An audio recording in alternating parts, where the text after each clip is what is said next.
Trump को tariff बम प्रभाव भारत उपर पड़ पारे भारत व्यवसाय और रप्तानी उपर पड़ पारे बड़ प्रभाव एवं आसतु जाना भारत उपर यार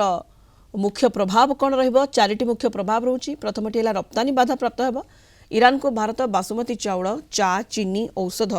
एवं गहना भली अनेक जिनिस पठाए जदि भारत ईरान सहित यह व्यवसाय जारी रखे तेज अमेरिका बजार में भारतीय जिनिसर दाम बढ़ी जहाँ भारतीय व्यवसायी क्षतिकारक हो द्वितीय हूँ टैक्स बोझ पड़ भारत पूर्व रूस तेल कि किसी क्षेत्र में अधिक टैक्स देउछि एबे ईरान नियम जो जदि आउ 25% टैक्स जोड़ी हुए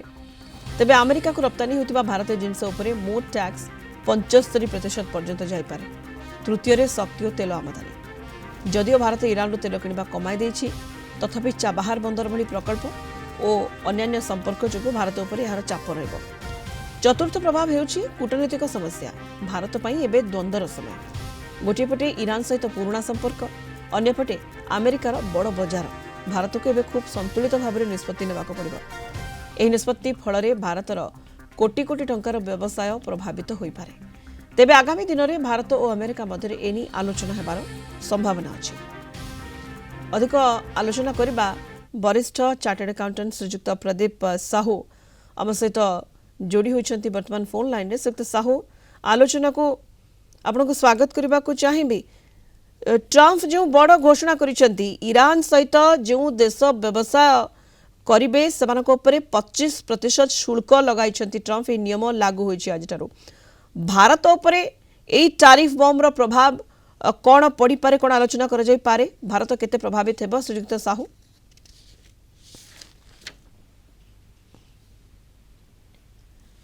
ट्रम्प सरकार निश्चित भाव भारत पर बहुत मात्रा प्रभावित प्रभाव पकेब कहीं आप कहते ईरान सहित आम पुराना संपर्क एवं अमेरिका सहित आम संपर्क खराब करने चाहूनु कि निश्चित भाव में आम व्यवसाय प्रभावित हम आम जब कमर्शियल एंगल देखा जेहेतु अमेरिका कहूँ जो राष्ट्र ईरान सहित संपर्क रखा ट्रांजेक्शन कर बिजनेस कर से 25% टैरिफ लगेबे जो सामग्री आप इम्पोर्ट एक्सपोर्ट करेंगे अमेरिका को तापर से 25% एडिशनल टैरिफ हम एटा जोटा कि किसी दिन आगे देखिए से कहते सोवियत ये रशिया ट्रांजेक्शन जहाँ थी भी टैरिफ लगे कहते निश्चित भाव में प्रभावित हम भारत पर्टिकुलर भारत एक्सपोर्ट करोर्ट कर बहुत मात्रा प्रभाव पकेब जहाँकि अमेरिका बजार में भारत सामग्री बहुत रेट बहुत बढ़ी निश्चित भाव में जो मैंने व्यवसाय कर भारत जिनस नहीं से प्रभावित हेबे एवं बिजनेस प्रभावित हम ओके श्रीयुक्त साहू वर्तमान ऑलरेडी 50% टैरिफ रही भारतीय सामग्री उपरे अमेरिका लगाई जदि ईरान नियम जो आहुरी 25% टैक्स जोड़ी हुए अमेरिका को भारत जो जिनिस रप्तानी करुछि मोट टैक्स प्रतिशत 75% पर्यंत जाई पारे तेणु अमेरिका जेहेतु गोटे बड़ बजार रोची ये गुरुतर भाव में प्रभावित हो पारे आगो को भारत श्रीयुक्त साहू निश्चित भाव में देखो जमी रशिया सहित ट्रेड करने द्वारा आमको 50% टैरिफ लगे से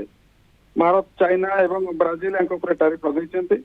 एवं एबे जो ईरान सहित आम ट्रांजेक्शन रही से 25% एडिशनल टैरिफ लगे तो मोटामोटी देखा गले 75% एडिशनल टैरिफ लगे तो निश्चित भाव में जो भारत सामग्री जो आम एक्सपोर्ट करुचे मोस्टली एक्सपोर्ट बेसिकली बहुत गुड़े सामग्री में अमेरिका सहित डील अच्छे आमर तो निश्चित भाव में अमेरिका बजार में भारत जो जिनिस दाम बढ़ो द्वारा तार डिमांड कमी जापे आमर एक्सपोर्टा प्रभावित हम अमेरिका को तो निश्चित भाव में फाइनेंशियल इकोनॉमिकली माने आम गोटे